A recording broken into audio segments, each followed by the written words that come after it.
Today you will apply exponential growth and decay concepts to real-life applications. First thing we'll discuss is modeling with exponential growth and decay. So notice if you see we have this formula, a of t equals small a parentheses 1 plus r to the t power. Well, capital A just represents your amount after t time periods. The small a represents the initial amount.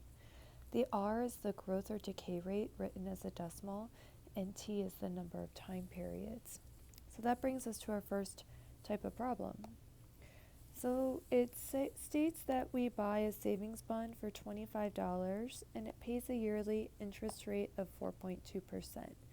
What will the savings bond be worth after 15 years? And notice we have 3 steps set up off to the side. The first thing we'll do is we'll decide if it's growth or decay. So in this instance, because the savings bond is growing, we know that this is growth. Second thing, we will define our variables. So we don't know what our bond is worth at the end. So the ending amount we don't know. We know our starting amount is $25. Our rate as a decimal is 0.042, and t in time is 15. All we do now is substitute into our equation. So a equals 25 parentheses 1 plus 0.042 to the 15th power. And you just type that into a calculator exactly like you see, and you do get around $46.34. If we look at our next example, it says the initial value of a car is $30,000. Okay, and after 1 year, the value of the car is $20,000. Estimate the value of the car after 5 years. So same kind of thinking. Is this growth or is this decay? Well, because after 1 year, the car value went down, we know this one is decay. Second step. We know that we have a snapshot of 1 year. So in order to find the depreciation rate for 1 year, we have to know our ending amount, which we know to be $20K after 1 year. Our starting amount is $30,000. Our rate we don't know, and we know, that's a question mark, and we know time after 1 year. So what we can actually do is we can set up an equation. 30,000 equals 20,000, 1 plus r to the first power. Now, when we, oh my goodness gracious, you guys didn't even catch my mistake. I have to flip these, right? Because my ending amount is 20,000, my starting amount is 30,000. When we divide both sides by 30,000, we do get 2 over 3 equals 1 plus r, because 1 plus r to the first power is just 1 plus r. And when we subtract 2/3 and 1, we do get r to equal negative 1/3. Now we're in a situation where we can find the value of t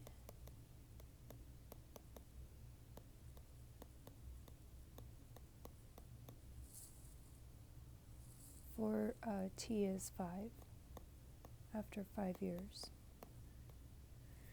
Okay, because we now have the rate. So we know our ending amount, we don't know, but we know our starting amount is the 30,000, and we know our rate is 1 minus 1/3 all to the 5th power.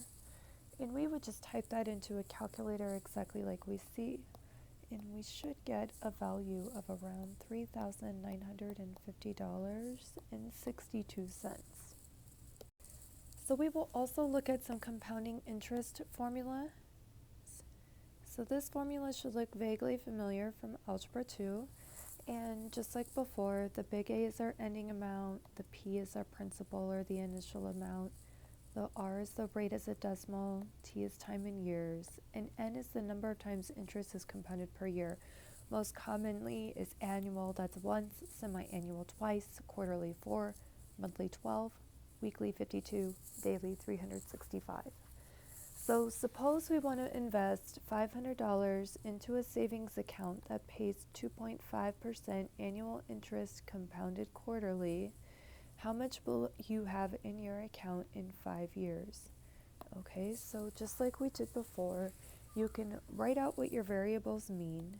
We don't know our ending amount, but we know our principal is 500. We know our rate as a decimal is 0.025. We know N quarterly is 4 times a year, and T we know is 5.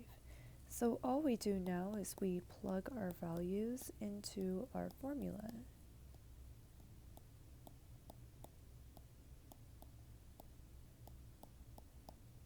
And then from there we just go directly to a calculator. When we type all these values in, we do get an ending value of $566.35. Now I would like you to take a minute or two and try the example you tried. And hopefully you find a value of $1,522.78. We also will look at continuously compounding interest. So this is, this is your A equals P times E to the RT power, or PERT. And just like we had before, remember A is your ending amount, P is your initial amount or principal, R is your rate expressed as a decimal, and T is time in years. So if we have $1,500 in a bank account that pays 4.5% annual interest compounded continuously, how much will you have in your account after 15 years? Notice we're going to round to the nearest dollar. So just like we did before, we know A, we have no idea. We know our starting amount is $1,500. We know our rate as a decimal is 0.045, and T is 15. And because it says compounded continuously, we know we're going to use that PERT formula. So A equals 1,500 E to the 0.045 times 15. And then we type this into a calculator, and because we want to round to nearest whole number, our final answer will be around $2,946. Now I would like you to try the example you try. Hopefully for this one you did get around $3,664. Okay, so next type of problem. So notice we have this time $2,000 is invested in an account paying 5% annually interest compounded continuously. After how many years will the bank account be $6,000?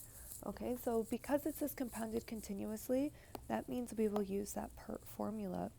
So we know our ending amount this time is 6,000.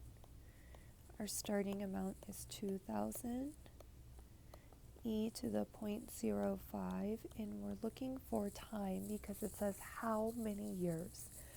So now we ask ourselves, how do we get the T alone? Well, we have to isolate the E first. So we're going to divide both sides by 2,000. And when we do so, we do get 3 is equal to E to the 0.05 T power.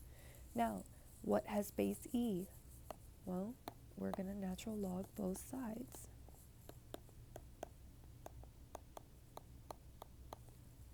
When we do so, the left side is natural log 3, and the right side is 0.05 times T, because natural log of E is 1. All that's left for us to do now is to divide by 0.05. So T is going to equal natural log 3 over 0.05, which when you type that into a calculator, it is around 21.972, or around 22 years. If we look at our next example, notice we have if $10,000 is invested in an account, right? So we have 10,000 paying 3% annually interest compounded quarterly. After how many years will the balance in the account be 15 grand? So because the key word in this one is quarterly, that means we're going to use the other formula. So our ending amount this time is 15,000. Our starting amount is 10,000. We have 1 plus our rate as a decimal, 0.03. Quarterly is 4 times a year. And 4t power. So just like we did before, we want to isolate the t. So we're going to start off by dividing 15,000 by 10,000, which ends up giving us 1.5 or 3 halves. I'll leave it as 1.5. And we need to simplify this stuff in the parentheses. So if it were me, I would figure out what that is and just type 1 plus 0.03 over 4 in my calculator, which ends up being 1.0075.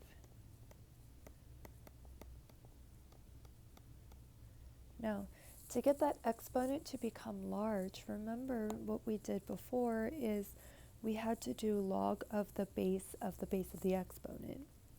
So we will log base 1.0075 to both sides.